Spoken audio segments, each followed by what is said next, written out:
अस्सलाम वालेकुम। आज के इस व्लॉग में हम एक बहुत ही इंटरेस्टिंग टॉपिक के साथ हाज़िर हुए हैं। ऑस्ट्रेलिया के अंदर आप किस तरह से माइग्रेट हो सकते हैं, ऑस्ट्रेलिया का इमिग्रेंट वीज़ा लेके आप किस तरह से पाकिस्तान से ऑस्ट्रेलिया में जा सकते हैं। ऑस्ट्रेलिया की इमिग्रेशन लेने के लिए आपको 65 पॉइंट रिक्वायर्ड होते हैं। अगर आप 65 पॉइंट को अचीव कर लेते हैं तो उसके बाद आपको ऑस्ट्रेलिया की जो इमिग्रेशन है वो आपका अप्रूवल वहाँ से होता है। फिर उसके बाद आपको यहाँ से इमिग्रेंट वीज़ा मिलने के बाद आप ऑस्ट्रेलिया में पहुँचते हैं, फिर आपको वहाँ पे पीआर दी जाती है। सो बहुत ही ईज़ी वे है, आप पाकिस्तान, बांग्लादेश, इंडिया अपनी होम कंट्री से घर बैठे इस इमिग्रेशन के लिए अप्लाई कर सकते हैं। इसके लिए कैसे आपने अप्लाई करना है, किस तरह से अपने केस को असेसमेंट करवाना है, ये तमाम चीज़ें आज हम डिस्कस करते हैं। ऑस्ट्रेलिया इमिग्रेशन के लिए 65 पॉइंट जो उन्होंने एक एलिजिबिलिटी क्राइटेरिया रखा है, पॉइंट बेस्ड जो सिस्टम है ऑस्ट्रेलियन इमिग्रेशन पूल में, इसका जो कट ऑफ है वो 65 पॉइंट है। इसके लिए सिर्फ आपके 4 जो कैटेगरीज हैं, 4 पॉइंट्स हैं, उनको देखा जाता है, उनमें आपको असेस किया जाता है। सबसे पहले आपकी एज देखी जाती है कि आपकी एज कैसी है, फिर उसके बाद आपकी क्वालिफ़िकेशन कि आप कितनी हायर आपके पास क्वालिफ़िकेशन है, फिर उसके बाद आपका वर्क एक्सपीरियंस और आपकी लैंग्वेज असेसमेंट। अब इन 4 टॉपिक्स पे डिस्कशन करते हैं कि एज किस तरह से आपकी एज को वो मॉनिटर करते हैं और कितनी एज पे आपको कितने पॉइंट्स मिलते हैं। सो एज के हवाले से अगर देखा जाए तो एज पे आपकी जो 18 साल मिनिमम एज होनी चाहिए। 18 साल से कम उम्र कोई भी शख्स इसके लिए अप्लाई नहीं कर सकता। 18 साल से 25 साल की अगर आपकी एज है तो फिर आपको 25 पॉइंट मिलते हैं, और अगर आपकी एज 25 साल से 33 साल के दरमियान में है तो फिर आपको 30 पॉइंट मिलते हैं। उसके बाद अगर आपकी एज 33 साल से 40 साल के दरमियान में है तो आपको 25 पॉइंट आप स्कोर करते हैं, और 40 साल से 45 साल के दरमियान है तो आपका स्कोर 15 पॉइंट आपको यहाँ पे मिलते हैं। अब आपको एज में जो बेनिफिट्स उन लोगों को मिलता है जिनकी एज 25 से 33 साल के दरमियान है, उनको 30 पॉइंट यहाँ से मिल जाते हैं, जो उनकी प्रोफाइल को बहुत स्ट्रांग कर देते हैं एज के पहले फैक्टर से ही। और उसके बाद यहाँ पे आपके साथ अगर आप मैरिड हैं तो आपकी स्पोज भी अप्लाई कर सकती है। अब आपकी जो सपोज है वाइफ है, उसके भी कुछ एडिशनल पॉइंट आपकी प्रोफाइल के साथ ऐड कर दिए जाते हैं। तो उसमें आपकी वाइफ के भी तमाम ये लैंग्वेज असेसमेंट किया जाता है। फिर उसके बाद उनके जो एडिशनल जितने भी ये चीज़ें हैं इनको देखा जाता है। नेक्स्ट जो आपकी अगली चीज़ है वो है एजुकेशन या क्वालिफिकेशन। क्वालिफिकेशन आपकी चेक की जाती है कि आपकी क्वालिफिकेशन कैसी है। आपके पास अगर एजुकेशनल डिप्लोमा है तो फिर आपको 10 पॉइंट दिए जाते हैं। सपोज एक शख्स 18 साल उसकी एज है, उसने एफएससी की है, तो फिर उसके जो पॉइंट्स हैं वो 10 पॉइंट उसको मिलेंगे। अगर उसने बैचलर की है, ग्रेजुएशन की है या मास्टर की है तो फिर उसको 15 पॉइंट दिए जाते हैं। सो ग्रेजुएशन और मास्टर दोनों के लिए 15 पॉइंट हैं, और यहाँ पे अगर आपने पीएचडी किया है तो आपको एक्स्ट्रा पॉइंट मिलते हैं जो हैं 20 पॉइंट्स। पीएचडी पे आप 20 पॉइंट्स स्कोर कर सकते हैं। ये आपकी थी एजुकेशन। एजुकेशन पे जो आपको मिडिल में रखा गया है वो ग्रेजुएशन और मास्टर वालों को है, जिनको 15 पॉइंट दिए जाते हैं। लेकिन याद रखना कि एजुकेशन वालों के लिए एक एजुकेशनल असेसमेंट करवाना ज़रूरी है, क्योंकि अगर उन्होंने ऑस्ट्रेलिया के अंदर ग्रेजुएशन की है या ऑस्ट्रेलिया के अंदर पीएचडी की है, फिर इनको किसी भी असेसमेंट की ज़रूरत नहीं है, बल्कि वो उन्हीं डॉक्यूमेंट, उन्हीं डिग्रीज़ की, उन्हीं स्क्रिप्ट की बेस पे अप्लाई कर सकते हैं ऑस्ट्रेलियन इमिग्रेशन के लिए। लेकिन अगर उन्होंने यहाँ से एशियन कंट्री से या आउटसाइड ऑस्ट्रेलिया से अप्लाई किया है, डिग्री ली है, तो फिर उनको डिग्री ऑफ इक्विवेलेंसी लेना पड़ेगी।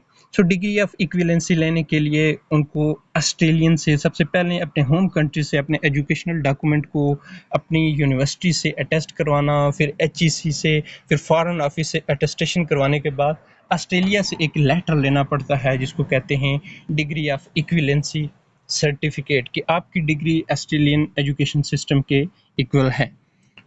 उसके बाद ये क्राइटेरिया हमने देख लिया कि एजुकेशन की बेस पे कितने पॉइंट आपको मिलते हैं। फिर आपका देखा जाता है वर्क एक्सपीरियंस। वर्क एक्सपीरियंस के लिए मिनिमम वो शख्स अप्लाई कर सकता है जिसका 3 साल वर्क एक्सपीरियंस हो। एजुकेशन ग्रेजुएशन है, 3 साल एक्सपीरियंस है, आप अप्लाई कर सकते हैं। एजुकेशन आपकी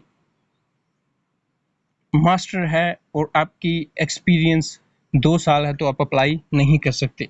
सो इसके लिए वर्क एक्सपीरियंस उन्होंने रखा है कि आपका 3 साल मिनिमम वर्क एक्सपीरियंस हो, तभी आप इस इमिग्रेशन इस पूल के लिए, इस पॉइंट बेस्ड सिस्टम के लिए अप्लाई कर सकते हैं। 3 साल आपका वर्क एक्सपीरियंस है, आप अप्लाई कर सकते हैं। और उसके बाद आपका जो 3 साल का वर्क एक्सपीरियंस है उस पर आपको 5 पॉइंट दिए जाएंगे। अगर आपका 5 साल का वर्क एक्सपीरियंस है उस पर आपको मिलते हैं 10 पॉइंट। 10 पॉइंट स्कोर आप करेंगे अगर आपका 5 साल का एक्सपीरियंस है। और अगर आपका 8 साल या 8 साल से ज़्यादा एक्सपीरियंस है तो फिर आपको 15 पॉइंट यहाँ पे मिलते हैं। सो मैक्सिमम पॉइंट आपको उस वक्त मिलते हैं अगर आपका 8 साल या इससे ज़्यादा एक्सपीरियंस हो, तो फिर आपको 15 पॉइंट मिलते हैं। ये था आपका वर्क की बुनियाद पे आपको असेसमेंट आपकी करना कि आपकी कितने आपके स्कोर वर्क की बुनियाद पे बनते हैं वर्क एक्सपीरियंस पे। सो अगर आपके 5 साल आपको एक्सपीरियंस है तो फिर आपको 15 पॉइंट मिल जाएंगे जो आपके अच्छी रेटिंग, अच्छी स्कोरिंग में आपको हेल्प करेंगे। और उसके बाद लास्ट जो है वो आपका लैंग्वेज असेसमेंट है। आपकी लैंग्वेज को चेक किया जाता है। लैंग्वेज में आपको पता है कि ऑस्ट्रेलिया के अंदर इंग्लिश लैंग्वेज है जो ऑफिशियल लैंग्वेज है वहाँ की। तो आपको सबसे बेस्ट आपके लिए है आइल्स। आइल्स जो ऑस्ट्रेलिया का होता है, जिसमें ऑस्ट्रेलियन एक्सेंट है, ऑस्ट्रेलियन राइटिंग स्टाइल है, तमाम चीज़ें हैं। सो इसमें आपके पास आइल्स होना चाहिए। आइल्स में आपकी जो है वो 6 बैंड होना चाहिए।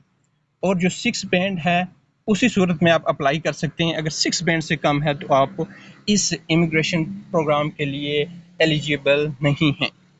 आपके 6 पॉइंट हैं और आयल 6 पॉइंट होने के साथ आपके तमाम जो मॉड्यूल हैं उनमें आपके 6 पॉइंट होने चाहिए, जिसमें आपका रीडिंग है, राइटिंग है, लिसनिंग है, स्पीकिंग है। इन चारों मॉड्यूल में आपके 6 पॉइंट होने ज़रूरी हैं। और उसके बाद अगर आपके 7 हैं ईच में तो आपके 10 पॉइंट आपको मिल जाएंगे।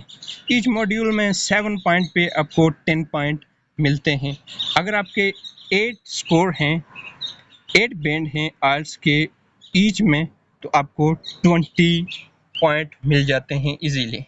तो ये उस जगह से जहाँ पे आपको कम पॉइंट मिलते हैं, अगर आपको एजुकेशन आपकी कम है या आपकी वर्क एक्सपीरियंस कम है, वहाँ पे कम पॉइंट मिलते हैं, तो फिर उनको आप यहाँ पे आइल्स में अच्छे स्कोर करके उनको आप कवर अप कर सकते हैं। अगर आप आइल्स में 8 करते हैं तो आपको 20 पॉइंट मिल जाते हैं आइल्स की बेस पे लैंग्वेज असेसमेंट से। और उसके बाद कुछ लोग जो आइल्स से डरते हैं वो आइल्स नहीं करते, तो उनके लिए पीटी टेस्ट है। और पीटी टेस्ट है उसमें 7 पे आप एलिजिबल हैं और 66 बैंड होने चाहिए। और फिर 7 है या 8 जो बैंड है उस पे आपके 79 होने चाहिए या उससे अबव हों। तो इस तरह से आप पीटी टेस्ट के थ्रू भी अप्लाई कर सकते हैं। उसके अलावा एक और टेस्ट है जिसको कहते हैं CAE, Cambridge advance English course. इस कोर्स के थ्रू भी आप इस इमिग्रेशन के लिए अप्लाई कर सकते हैं।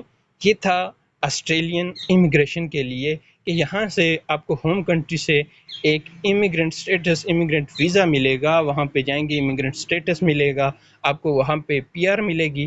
और फिर अगली ये चीज़ कि अगर आप फैमिली वाले हैं, आपके साथ आपकी स्पोस है, तो आपकी स्पोस भी, उनको भी असेसमेंट की जाएगी, उनकी लैंग्वेज को, उनकी क्वालिफिकेशन को, तमाम चीज़ों को। तो वो फिर एडिशनल पॉइंट्स आपके साथ ऐड किए जाएंगे तो आपके स्कोर कुछ बढ़ जाएंगे।